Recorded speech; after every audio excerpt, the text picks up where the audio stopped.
Hi, everybody, and welcome to Understand Your Cycle podcast. Today, I'm joined by Talilla, who's an incredible health and fitness content creator and founder of Club 5, where she offers daily workouts live and on demand. She also has her own podcast with fellow content creator Emily Solman called Navigating Womanhood. I'm so excited to have you here, Talilla. Hi. Hello, thank you so much for having me. I'm buzzing to be here. Yay. I'm super excited to talk to you about so many things that are quite close to my heart actually today. So I'm really looking forward to it. And before we kick off, do you have a period related story that you may or may not have told anybody else that you're going to share with us today? I love this question. I've got so many and very embarrassing ones because I'm just that kind of person. But one that's probably most relevant to what we'll talk about today and what I do for work is it was about, I'd say 2 years ago. So I have an online fitness club and I do these daily live workouts. At the time, I was doing a lot more lives.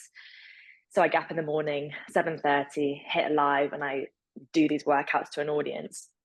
I can't see them, but they can very much see me and all of my sweating and everything, all the details. And at that time, my period was crazy out of control, and we can come on to talk about that. But I was doing this workout probably about halfway through. I think it was a 30-minute workout, and I was about 15 minutes in. And when you can just feel you're coming on to your period. And at the Yeah. time, mine were, like I said, so heavy that it was almost like a kind of wash of warmth down my body. And I was like, oh my goodness, it was a high impact, high intense workout. And I thought, okay, what am I going to do here? Because I was wearing leggings where like you would very much see if it Oh, was no. obvious, at the time it would just kind of come and really flow, just to put it very bluntly. Sorry to anyone listening, we're going straight in here. And at the time, I thought, what do I do? Panic.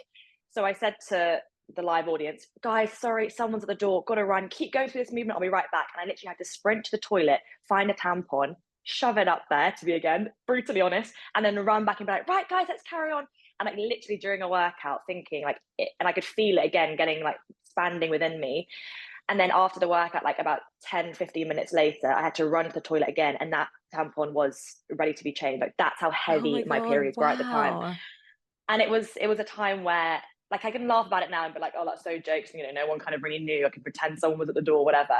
But it was Hmm. actually so disheartening because I felt so out of control of my body, and it's such a big part of my work is to show up and give energy and like be on show. And Yeah. it was like my body just, I couldn't control it and didn't know what was going on. And I had never experienced periods that heavy before because I'd always been on contraception, and it was just like a bit of a mind fuck, to be honest, straight away.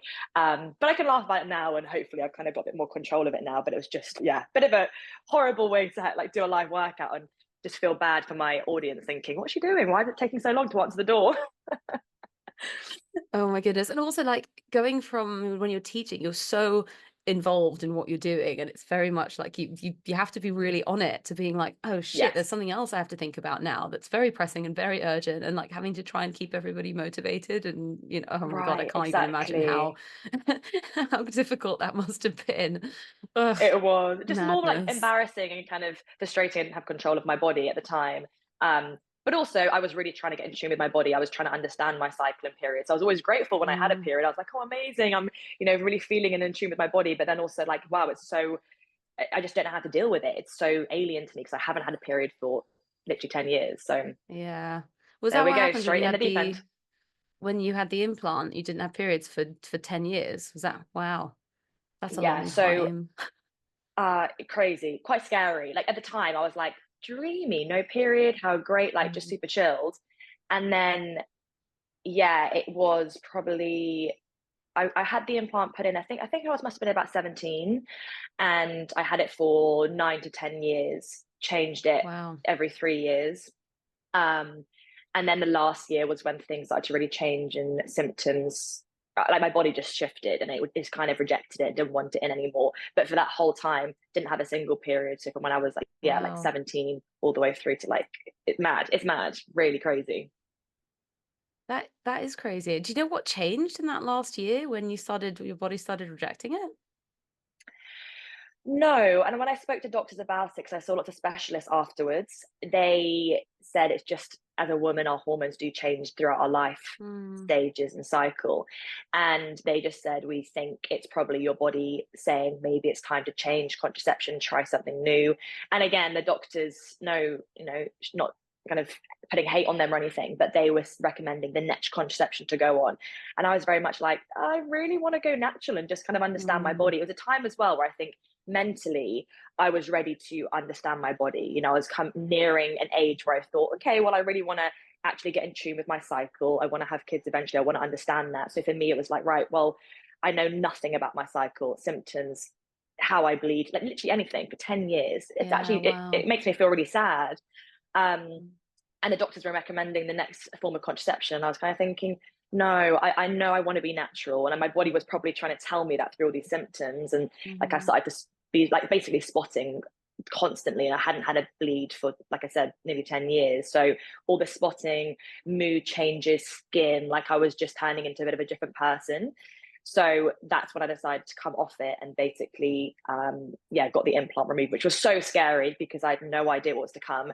And that was probably the hardest year of my life in terms of my managing my body as a woman. Like it was horrendous. And I'm not saying no one, people shouldn't go natural, but I was not prepared for what that year was going to be like. It was so tough. What happened? Can you go through a few of the symptoms, I guess, of Yeah. the come down? Yeah, it was like a come down. It really was. Can you hear that background noise? No, all good. You're fine. Okay, good. So my washing machine, as long as you can't hear it. You're fine. Um, so yeah, I came off the implant around Christmas time, and I'd also just started dating someone. So it Mhm. was one of those kind of I really, really wanted to be in tune with my body. I was on this kind of, I felt like it was like a very transformative time. I wanted to understand myself better, and I wanted to really help my members who I was talking to as well about female health to understand that better and kind of go on a journey all together. But obviously Mhm. dating at the time, you want to feel sexy. You don't want to be bleeding 24/7. You don't want to have that kind of bloat. You don't want to feel like, your mood's up and down. And mine really was. It was chaotic. So I feel like that really impacted the first year of our relationship. However, we did Mhm. work through a lot of shit in that first year. So maybe it was a good thing. Who knows? I think everything happens for a reason. Um, Yeah.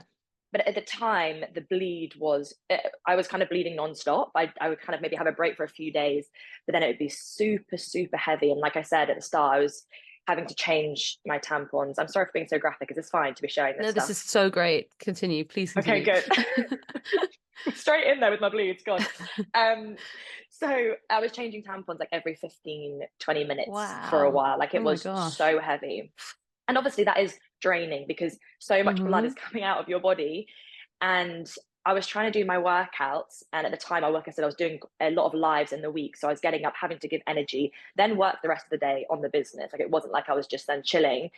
And I was Yeah. just completely battered. Like my body was just kind of telling me to stop. But what I'd learned from the fitness industry and like my conditioning within health and fitness was to carry on, to go harder, to, never rest. Like that kind of glamorized Mhm. hustle mode was what I was used Yeah. to. So when my body was failing me, I was kind of like, come on, like keep going. Like, what are you doing? Yeah. So it's like a toxic cycle. And my mood, I already kind of have very high and low mood. Like I have a bit of a mild mood disorder. And that was accentuated by these hormone fluctuations. My body had come off this contraception for 9, 10 years and was going back to its normal, hopefully at normal levels, but just was like didn't know what was going on. I was training, fasted, I wasn't resting enough, high intensity, like basically my hormones were just out of whack and cortisol levels Mhm. through the roof.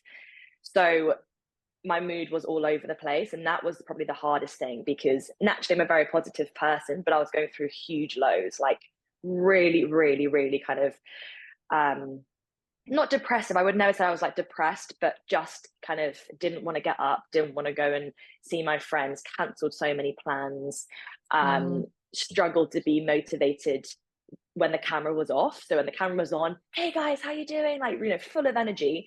And then I just hit a wall, and I kind of felt like a fraud. I was like, well, I'm so happy most of the time. And when I'm in front of the camera, I'm, giving that energy, and I turn it off and I'm a different Mm. person. So like, who am I? It was a really confusing time. And even Yeah. now I look back and I feel so sorry for that person, thinking, God, I just I wish I knew all the things that I've learned now because I've done all the studying and understanding and going through the process. I wish I kind of knew that stuff because we don't get taught it. Like, I mean, I'm Yeah. sure you talk about this in every single episode. We do not get taught it. Like, why Yeah. not? Gosh, it sounds really tough. And was there any point at which you thought, fuck it, I'm giving up and I'm going to go back on the implant? Or like what made you power through? And then also kind of how bad did it get before you thought, okay, well, I either need to do something about it or see a specialist or something like that. What happened next? Yeah, I I did at some points think, why am I natural? Like, I just want to go back to what I was, have the implant, no periods, dream. But I was also fighting against this. I want to mature my mindset as a woman and really Yeah. understand my body and be in tune with it. So, like, I couldn't go back at that point. Do you know what I mean? I was like, no, no, this is, Yeah. Good for I you. need to figure out what's going on. Yeah, the root cause. Um, when I think the moment it got kind of to the point, the breaking point where I thought I need to go and see a specialist is probably when it started affecting my work to the point where I was canceling sessions. And Mm, I was saying that I was ill, or I was kind of like making excuses because I was embarrassed that I couldn't control my cycle. Like, I actually was embarrassed, and I don't know why, but at the time I thought I need to be this kind of inspiring front for these women that are following me and doing my workouts. And I'm saying to them, push hard. I've changed my messaging a lot now. Like, I was kind of mm, saying to them, take a rest day, but then really push yourself in every session, 100%. All this kind of mm. I think now, not toxic, but it's just not a balanced mentality. Yeah. So I didn't want to stop. And then I think when I started canceling sessions and it was affecting my business, I was like, no, no, this needs to change. Like, I clearly, my body is not working with me here. So I went to, first of all, to the doctor to again recommend going back onto contraception. And I just was like, I don't want to do that yet. Maybe at some point, and I understand for some people it's really beneficial. And again, no hate on contraception, but I wasn't at that Hmm. stage just yet. So then I was speaking to nutritionists and specialists in like stress management because I was kind of understanding maybe there's more of a holistic route to take here. And I was working on that at the same time as seeing a specialist who was helping with me with my hormones. And she Hmm. recommended to have a laparoscopy, so like an operation to go in and kind of see what was going on. Hmm. And I trusted her entirely because she was a specialist in endometriosis, PCOS, Hmm. and a lot of people were saying to me, I think you have endo. And I was kind of like, Hmm. oh, okay, well, I don't know if that's, and everyone was talking about endo at the time, like it was really a hot Yeah. topic, as it is, and I'm glad it's more lights being shone on it, but I kind of felt like that was a bit of a cop out Mm. diagnosis potentially because it didn't feel like all the symptoms fit. So when I went to see this specialist, she's like, "Yeah, I think it's endo. We're going to do a laparoscopy, and I really recommend fitting the Mirena coil in to see if that helps settle your symptoms after a while." And I parked that conversation for like 6 months because then I wanted to try more holistic stuff. But again, because of my work and I couldn't stop and I couldn't reduce the intensity, Mm. I was kind of just coming up against like I kept thinking about her comments and thinking maybe I do have endo, maybe it is, and there was no other support because again, as we know, there's not a lot of support out there. There's people like not really talking about it openly, so it's kind of at this like a bit of a checkmate. So it's about a year of like going back and forth, seeing specialists, getting different answers. Someone said it was PCOS, others said it was endo, others said it was like congestive pelvic syndrome. Like, there was just so many opinions, and I was like, oh Mhm. my god, what do I do? So in the end, I went back to her and I said, I want to have the operation. I want to see what's going on. And she said, are you happy for me to fit this Mirena coil if I don't find endo? Because it's a really good way to manage heavy periods and especially painful periods. Mine was the pain. Like, it's Yeah. like a deep kind of pelvic pain that was like going down my legs, like pain referral.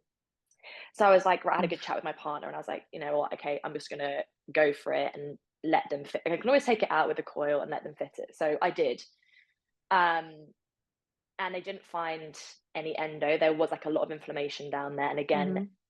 we can come on to this, but I think it was the way that I was lifting pelvic health, all the stuff. Again, Mm. I had no idea about, didn't even know how to, do my pelvic floor exercises, didn't have a clue. Um, so like it was a tough decision to make to go back onto contraception, and I'm on it now still, and it's been about Mhm. a year and a bit, I think I've been on this, and Mhm. only in the last probably 3 months I've started getting back into a normal bleed, I would say. Wow. But it's still not normal. It's still not. super regular. I still get pain. But after that operation, I was like, I'm not just going to rely on the coil to kind of sort me out here. I'm going to do everything in my power holistically. So then I started working with this nutritionist, and I invested so much money and time into all these people because I thought this is really important.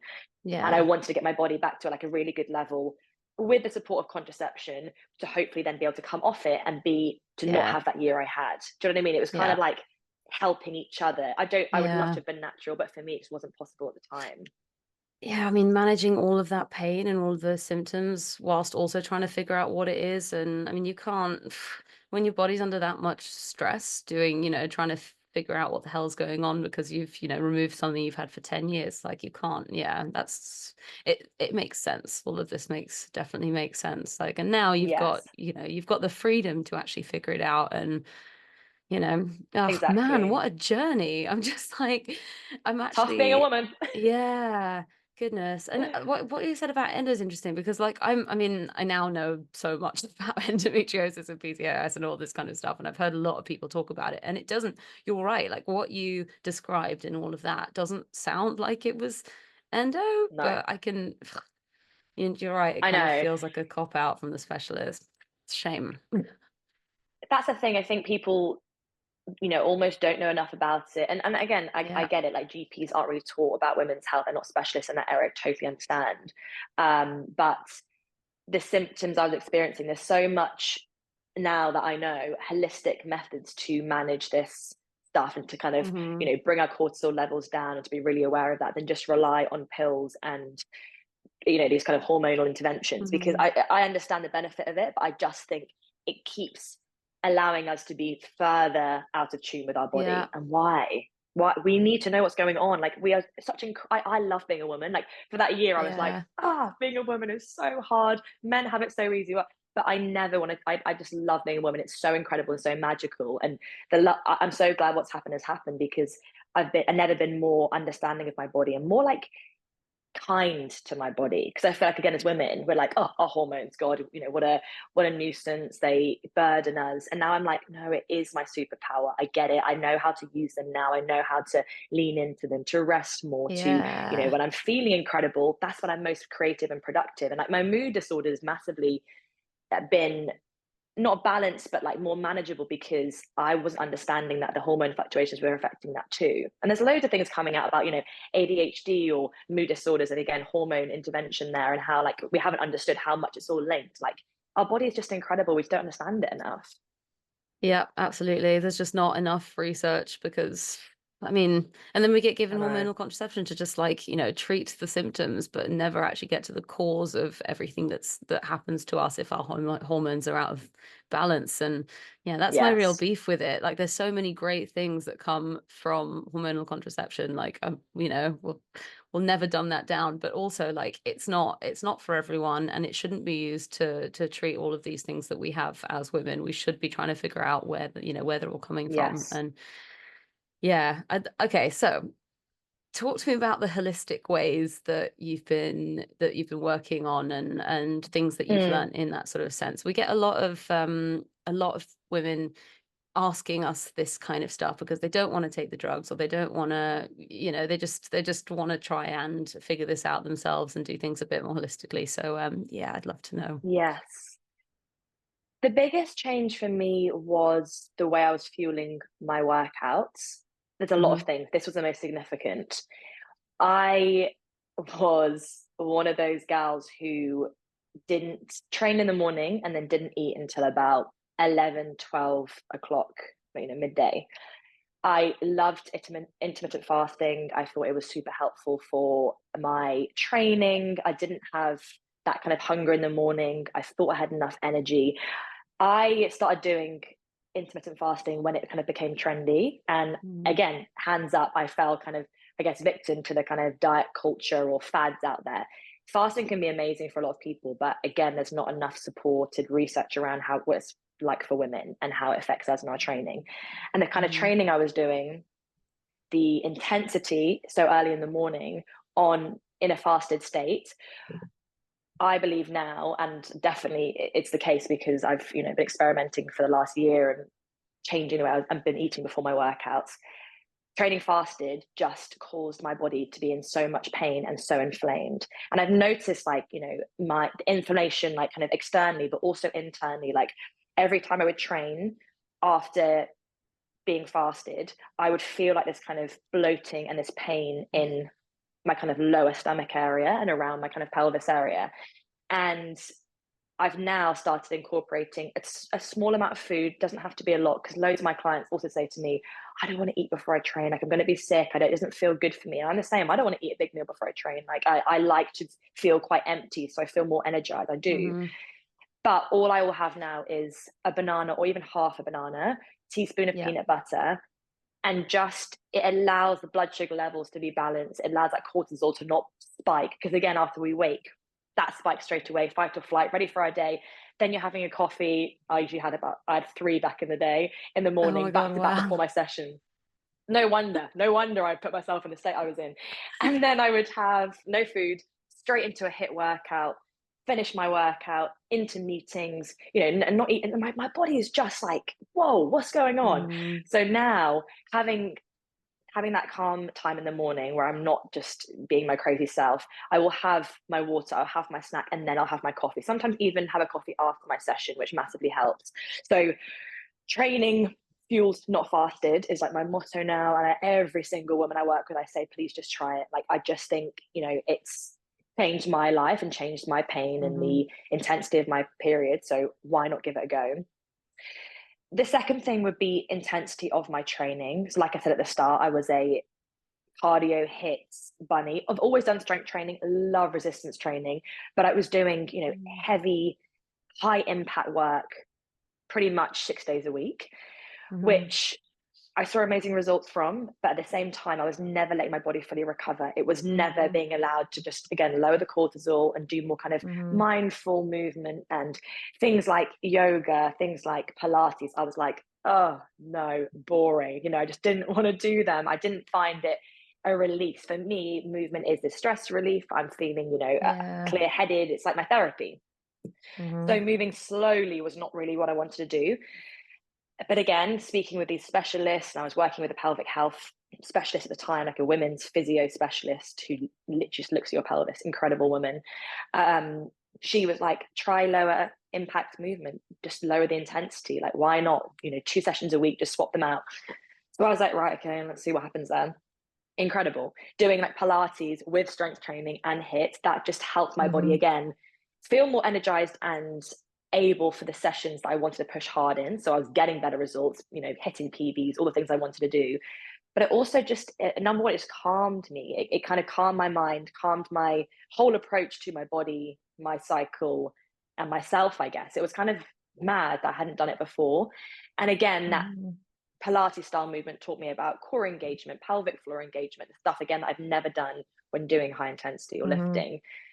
And actually, a lot of there's a gym near here, a CrossFit gym, and a lot of the girls I speak to there, incredible CrossFit athletes, have serious problems with their pelvic floor leaking, and the issues in that area, because of the way we tense when we're training, and like when we're doing resistance work, we're not thinking about that pelvic floor, and it becomes weak, or it becomes over um Mm-hmm. contracted. And mine was like hypersensitive. It was always contracted, so I was never able to relax it, so the tension was building and building and building, Gosh. and then causing congested pelvic syndrome, which was causing the pain and all these kind of things. So for me, a lot of Wow. it wasn't even then hormonal. It was like the way I was lifting, the way I was training.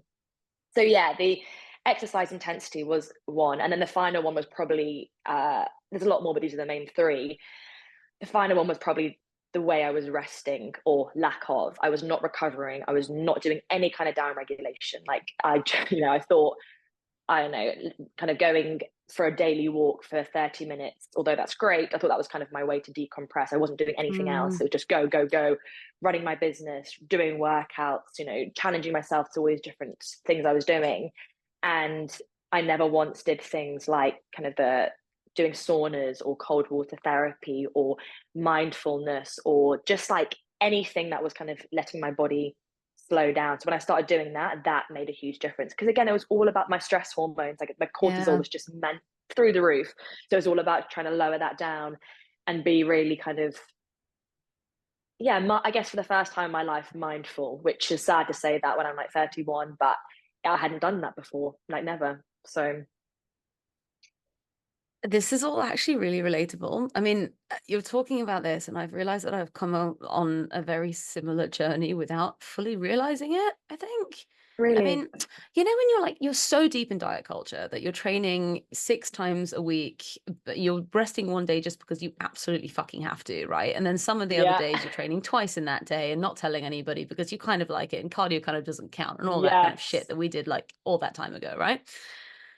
And I just realized it was making me absolutely miserable. Like I never really thought, I think I was in my early 20s and never really thought about it in sort of my hormones yeah, and cycle in that way. But I remember I'm like looking back now, I remember having heavy periods. I remember like rejecting my own contraception and stuff until I had to take everything out, and because it was all fucking with me so bad. yeah. And I remember there being a time where I used to teach like 5 or 6 spin classes a week, and I didn't count that as my training. I'd train on top of that, right? Wow. And just before I stopped, because I realized it was too much, I was like, shit, I'm going to put on weight. I'm going to get fat. Like, if Yeah. I'm going to cut out all of this cardio in my life, like, there's absolutely no way that I'm going to stay this size. And I cut it all out and started doing some yoga and whatnot. And I didn't change size. I just got happier and I ate less because I wasn't absolutely ravenous the whole time. And Yes. my periods were normal again. It's crazy, isn't it? Like It's wild. I know. the fitness industry, how it was sort of a few years ago, probably fucked with quite a lot of us in the way that we thought about ourselves and our training and our diets and things like that. And I think so many of us have fallen into that trap. And it's really it's nice to talk about coming out of it, and the Oh, I yeah, and know. things like Pilates and yoga and like the sort of stuff that we thought was boring. Like I remember I literally was just like, I'm never doing this shit. It's like glorified stretching. I'm not doing this shit. And now I'm like, yoga's the best. Yes, I know. You're so right. And it's one of those things where, you know, I don't know, hit workouts or hit is a style of training, like you said, in the diet culture has been so glamorized as that way to lose fat. And, the majority of women that come to me, well, maybe not come to me, but I'd say who are starting their fitness journey are looking to see aesthetic results or maybe, lose fat. Mm, So that is the training that is kind of, pushed first of all. And that can get very addictive, that kind of training. You're looking at mm, that, calorie target. It's very like numbers driven. Whereas mm, Pilates, for the first time, I was like, it's not really about my energy output, it's about the intention of the movement. And mm, that's one of the biggest things I say now to my members in the club is I want us to move with intention rather than intensity. Because for me, for so long, it was like, how intense can I be? I love being an mm, intense person. That's part of my, mm. that's part of me, and I want to be intense and full on and like full of energy. And I was like, oh, but there's a different kind of energy. It can be like a little bit lower. It can be not even lower, but just a different level, if that makes sense. And it's not a bad Yeah. thing. It's just finding that balance. Yeah. It's funny. It's like the feeling of completing a hit workout versus the feeling of like feeling really great in a Pilates or a yoga workout, even though it's slow and whatever. They're two Yeah. completely different feelings, but they're also kind of similar at the same time. Does that make sense? Yes, it does. And yeah, that's cool. I think too many of us are too focused on, and rightly so, we've been force fed it by the Barry's Boot Camp Yeah. Hell Weeks of the world, saying, you've got to do this because this is what you're going to do. This is going to get you the best results, instead Well, of actually like, looking inwards and thinking, okay, what is best for my body, and not just the way that I look, but the way that I feel, and also the way that my hormones are, and things like that. So it's great. well, that's it. And also at like talking of Barry's boot camps, I used to work at One Rebel, so I used to be Mm, work on the in the head office, but I would do the sessions, and mm, I would honestly do their reshapes, which if anyone hasn't done them, is like a treadmill and weight kind of combo class. So you're literally hammering that treadmill and then hammering the weight. So there is no rest, there is no chill. It is like full on. And I would do, honest to God, like 5, 6 of them a week because I was like, wow. well, it's reshape on Monday, on Tuesday, and I would just do it. And when I look back at photos, and it's not just about the physical, but my face was so inflamed. Everything was inflamed. Like Mm, I just looked like my body was saying to me, please stop, please stop. And all I was doing yeah, was carrying on going. And I think yeah. because I was in that world, I thought, well, I should be doing it. I'm working here. I'm representing the brand. Everyone else is doing it, and it just was, I think that started this whole, like, my hormones going out of whack and my body kind of just constantly being in a state of stress. And I think that being in that environment, which a lot of people are in London, you're on class pass, or you're in the city and your colleagues are going to and I was kind of training, not like a man, but I was in the class with these men who were Mhm. coming from their, finance jobs. And there was that's a group of men that used to come in and just hammer these sessions. And I'm sure they were on something else other than just caffeine. But they were coming in and going crazy. And I was like, right, okay, I'm going to race them. And I was, competing with them. And it's Mhm. kind of weird because why was I doing that? Why was I competing with men who, again, my partner could train faster and have no issues. He could train 7 days a week and be totally cool. And, they have a hormonal balance they have to understand, but it is so different from ours. And I Mhm. think for so long I've been like, not competing against men, but I, very much like enjoy that competitive element. And I was kind of in that world of, a very male dominant environment. And I realized Mhm. how much I wasn't looking after my like feminine side and energy. And that's Yeah. so sad. Well, like, nobody tells us that we have this side that we need to look after. If they did, Yeah, then it would be a completely different story because we'd actually know. Like, if we'd learned about, the fact that our hormones are different to the men's and that we need to look after and protect them. Otherwise, we're going to get, terrible pains and horrible periods for the rest of our lives. Like, we'd, I know. we'd know. And it's so frustrating to have to learn the hard way at, the ripe old age of 30, whatever, and be like, I know. it It's feels like the true. world has failed us, doesn't it? It does. And I really wish that was in like our school curriculum where it's like, okay, these are all the stages you're going to go through as a woman. You've got your Mhm. um, puberty, getting your first period, what that's like, how you navigate that, the emotions that come with it. Then obviously like the whole understanding of, do you need to go on contraception? Like, let's have that conversation versus like it being the only answer. Then obviously postnatal menopause, like, oh, so many of my women go through Yeah. menopause now. And I'm thinking, I want to learn about it now. I need to know what is going to Mhm. happen to me in however long it's going to be. Yeah. Because I want to be prepared. I don't want that to blindside me, because I hear these stories of women being like, I just feel like a completely different person. I feel like I'm operating from a different brain within like a different body. I even met a woman yesterday. She was incredible. We had like a half an hour conversation. I was going to an appointment about something totally different, but somehow we got into menopause, and she was like, I just can't explain to you how I feel just completely out of body. My partner doesn't know who I am. I don't know who I am. I don't know how to navigate it. Like, I feel totally lost. And I was like, that just sounds like, how can we be so out of tune with our body? And again, because we're not preparing ourselves for it, when there's no understanding, it's been taboo. Things like menopause has been Mhm. taboo for so long. I remember my dad Yeah. saying, oh, don't go near your mother, she's having one of her hot flushes again, let's leave her alone. It's like, what? Mm. No, let's support her, Yeah. bad. Yeah. Oh, it makes me, yeah, that kind of stuff makes me really sad. But menopause is crazy as well. Like, so I have one friend who went through it recently, and she is literally a different person. Like, she's just up and down all the time. She's moody as anything, and it's really impacting her life. And Yeah. for so long, she refused to take any HRT or do anything like that. 'Cause she was like, no, I'm gonna get through this and whatever. And then, like, you've got my mum on the other side who was like, right, as soon as I hit menopause, I'm going to the best doctor to give me the best, the best hormone treatment Yes. for this. And, I'm gonna do it because I don't want to feel like shit. And then we did this podcast episode with Heidi, who's amazing. And she was like, menopause is the best thing ever. I didn't have any symptoms and my period stopped and life is now Wow. fucking great again. I was like, wow, like, you listen to That all of these sounds completely good. different stories. I know, right? And then she says also, this was really interesting. She was like, yeah, but people don't like me talking about it because as soon as I say, oh, menopause was fine for me, all the other women I know are like, shut up, like, we don't want to hear it. We've had such a bad time. Yes. And it's like the It whole is thing is just so win. it's so unique to every woman as well, isn't it? As we know, even our cycles are, we are just so different in how, and that's why I say these things like training fasted or changing Hmm. the way you're training. Like, I'm giving my advice on what has worked for me, but it could be totally different for you, from another woman. Um, and especially when it comes to, like, later on in life, and there's so many factors that influence it, like our lifestyle, the way we're training, genetics, like there's a lot.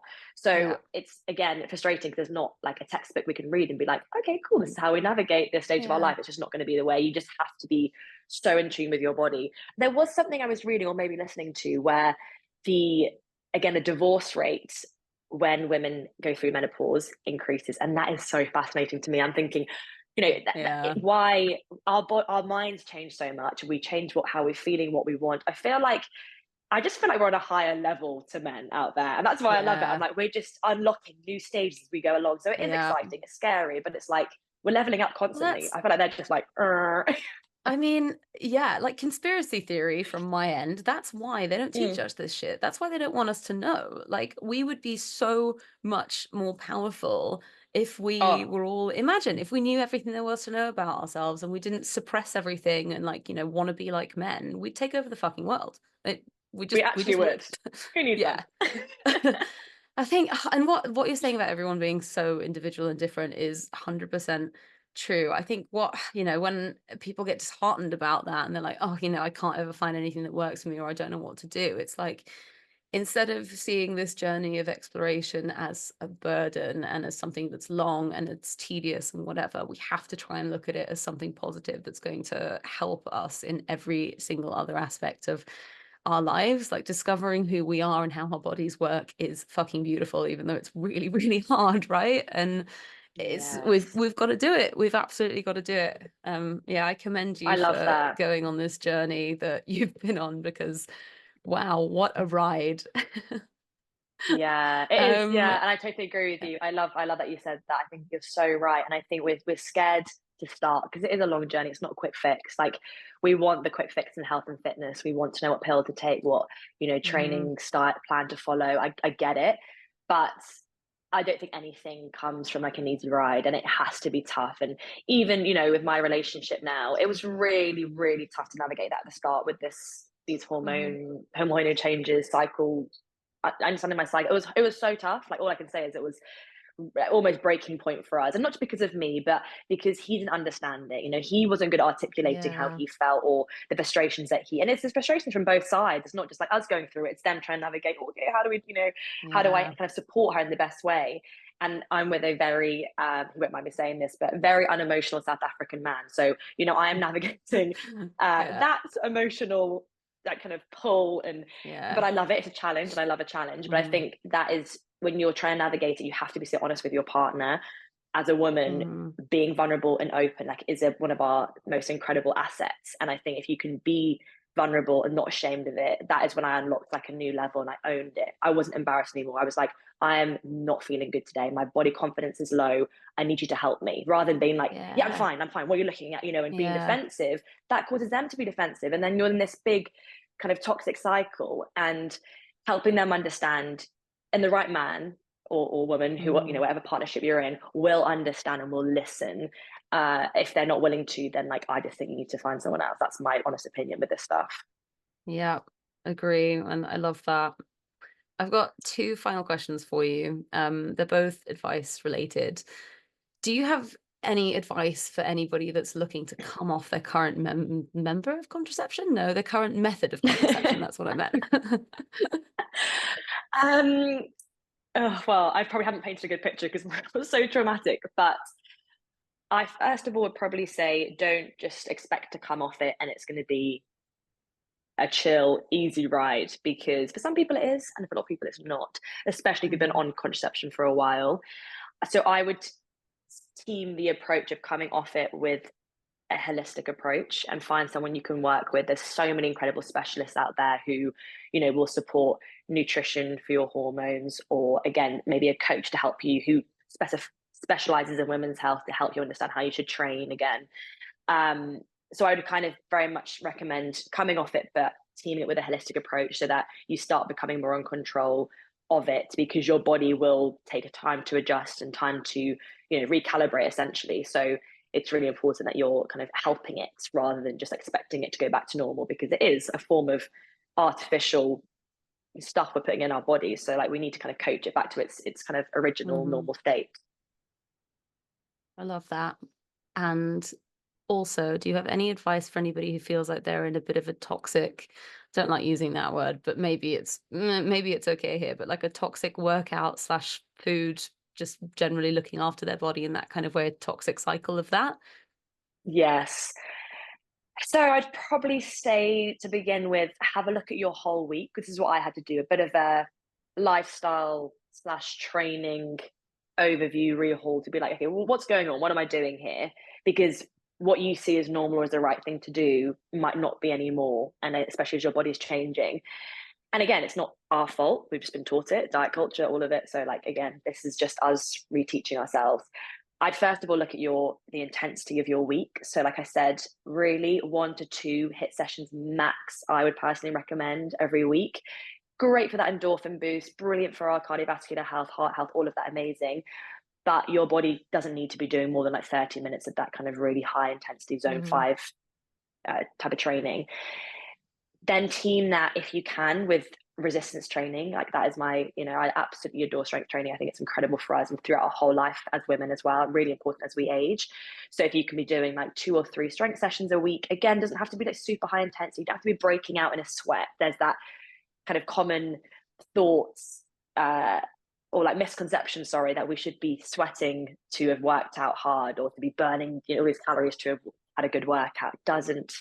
It doesn't equal that. We have to be just moving in a really intentional way and lifting heavy weights, but you can do that in like a low intensity kind of format. Then if you can, some kind of Pilates or that kind of alignment type of movement. So like slower, more intentional, pelvic floor, core, incredible for women again.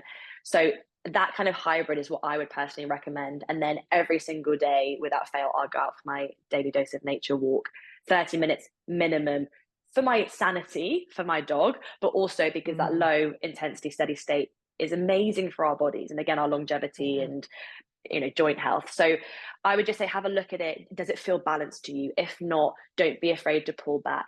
Don't be afraid to compromise on aesthetics to really look after your longevity and your health as a woman, because that is something you can't get back. And when you haven't got it, like I experienced for that year, it was devastating to every aspect, life, relationships, work.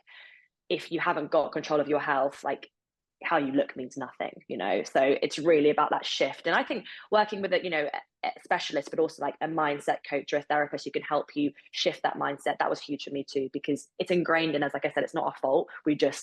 All we know is we should look a certain way. The beauty standards for women, am I meeting that? No. I'll train harder, I'll eat less. No. Stop, please stop doing that to yourself, and just like nourish your body so that you can actually thrive as a woman. I love that. I love that so much. There's a little line in there where you said how you look means nothing if you don't have control of your health. And that's literally the summary of everything. So thank you. Thank you so much, Talilla. Tell everybody where we can find you, please, on Instagram and websites and whatnot. Sure. And thank you for having me as well, by the way. I get so passionate about these topics. So I hope I didn't come across as too Same. like, oh, No. it's just a lot, isn't it? I get emotional still because I'm like, oh, Yeah. so frustrating. um, so you can find me Talilla Henshaws, which is a bit of a tongue twister to remember, but Talilla Henshaws on Instagram, YouTube, TikTok, although I'm not really a TikToker, I'm trying, but I'm not. And then Club 5 is my online fitness club, and that's just club5.co.uk, and that's where I train women all over the world to understand their bodies better and do these workouts, but in this new hybrid style of training, which I'm loving, and they're actually loving too. So it's good. Yeah. Yay, exciting. I'm going to put all the links in wherever anybody's listening and watching from anyway. And I'm at understandyourcycle.com if you want to learn more about your cycle, about hormones, about contraceptives, what different things do in your bodies, and everything else. We've even got a section about menopause now if you want to get ahead of the game. And yeah, I'll put Amazing. all of those links down there as well. Thank you so much. And yeah, speak soon. Oh, thank you so much for having me.